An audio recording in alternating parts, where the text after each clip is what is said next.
Welcome back, everybody, to another deep dive. Today, we're going back in time to uncover, well, a hidden gem, you could say, of New York City history, Seneca Village. Now, you might be surprised to learn that long before, all those towering skyscrapers and those busy avenues we think of, a thriving community, and get this, a thriving African-American community of landowners existed right here in what is now Central Park. Yeah, it's really a story that I think challenges our perceptions of 19th century New York. We often think of a city just teeming with immigrants, which is true, but Seneca Village offers a different perspective, one of Black resilience, ambition, and ultimately a fight against erasure. Okay, so paint the picture for us. What was Seneca Village like? Take us there. Okay, so imagine this. It's 1825, and Andrew Williams, an African-American shoe shiner, purchases 3 lots of land for $125. Wow. And this marks the beginning of Seneca Village, and soon others follow suit, drawn to the prospect of land ownership and a chance to escape the rampant discrimination of Lower Manhattan. So they were intentionally creating their own space, a haven from the prejudice they faced elsewhere. Absolutely. And it wasn't just about finding peace and quiet. Property ownership was tied to voting rights in New York State at the time. Oh, interesting. So by owning land, these residents were securing a voice in the political landscape, a powerful statement for a community facing significant social and political barriers. Yeah, that's incredible. They were building lives, families, and asserting their rights as citizens, all while navigating the challenges of a society deeply divided along racial lines. Exactly. And they thrived. By the 1850s, Seneca Village was home to over 50 homes, 3 churches, including the African Union Church and All Angels Church, a school, and even cemeteries. Wow. This wasn't a temporary settlement. This was a community laying down roots and building a future. It sounds like a vibrant community full of life and promise. But we know Central Park eventually took over this land. Was there any foreshadowing of this conflict, or did it just come seemingly out of nowhere? Well, as New York City grew, the pressure for public spaces, it just intensified. And by 1853, the idea for a grand landscaped park began to take shape. And unfortunately, the land Seneca Village called home became central to this vision. This must have been devastating for the residents. What was their reaction? I mean, did they simply accept this decision? Not at all. They fought back. But the city wielded a powerful tool, eminent domain. It allowed them to seize private property for public use, even if the owners didn't want to sell. Eminent domain. I know the term, but just for our listeners, can you help us understand the implications? Was there any recourse for the residents? In theory, they were entitled to just compensation for their property. However, this compensation rarely reflected the true value, both financially and emotionally, particularly for marginalized communities. Just imagine being forced to leave your home, your community, for a price dictated by those in power. That's heartbreaking. They had poured their lives into building this community, only to have it ripped away in the name of progress. And this displacement had lasting consequences. Imagine the disruption to their lives, the scattering of families, the loss of community ties, and the economic hardship. It's a reminder that progress often comes at a cost, and too often it's the most vulnerable who bear the brunt of that cost. So we have this thriving community facing a formidable opponent in the form of New York City's ambition for a grand park. And I'm guessing this is where things take a turn for the worse. Yes, sadly.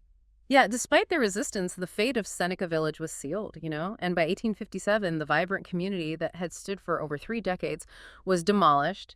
Its residents scattered, their homes and churches reduced to rubble. It's hard to fathom that sense of loss and injustice. Those families must have felt their hard-won haven wiped off the map in the name of a park. It's a stark reminder of how easily history can be erased when it doesn't fit the dominant narrative. And for decades, the story of Seneca Village remained buried, beneath the manicured lawns and picturesque landscapes of Central Park. It's almost as if the city just wanted to forget that it ever existed. But thankfully, the story doesn't end there, right? There's been a movement to rediscover and honor this lost community. Exactly. Historians, archaeologists, and activists, many driven by a desire to uncover the hidden stories of marginalized communities, began piecing together the fragments of Seneca Village's past. Yeah, and I've heard about some fascinating archaeological digs in Central Park. What have they uncovered? In 2011, archaeologists began excavating sections of what was once Seneca Village, and what they found was remarkable foundations of homes, remnants of personal belongings, buttons, pieces of pottery, even a child's shoe. Imagine holding these objects connecting with the everyday lives of those who live there. It must be incredible to hold these tangible pieces of history, Yeah. to see the remnants of their lives and imagine their stories. It goes beyond facts and figures. It humanizes the people who called Seneca Village home. Yeah, it's a powerful reminder that these weren't just statistics. These were individuals with hopes, dreams, and a strong sense of community, and these artifacts have allowed us to glimpse into their daily lives. Did these discoveries reveal anything about the internal dynamics of the community? We've talked about the external pressures they faced, but what about life within Seneca Village itself? One of the things that makes Seneca Village so unique is its diversity. Excavations have revealed evidence of African Americans living alongside Irish and German immigrants. This blend of cultures adds another layer of complexity to their story. That's intriguing. Was this diversity always harmonious? Were there any tensions between these different groups? While historical records are often silent on the nuances of daily life, it's important to remember that no community is without its internal challenges. There may have been tensions, disagreements, just like in any community, but ultimately they shared this common ground, this space they carved out for themselves in a city that often felt hostile. It makes you wonder how their shared experiences, both positive and negative, might have shaped their relationships with one another. And that's the beauty of archaeology and historical research. It invites us to ask questions, to speculate, to fill in the gaps with our imagination while remaining grounded in the evidence we uncover. So we've gone from a thriving community to forced displacement and ultimately a period of historical erasure. But thanks to the tireless efforts of researchers and activists, the story of Seneca Village is being brought back to life. And that's what makes this story so compelling. It's a reminder that history is not static.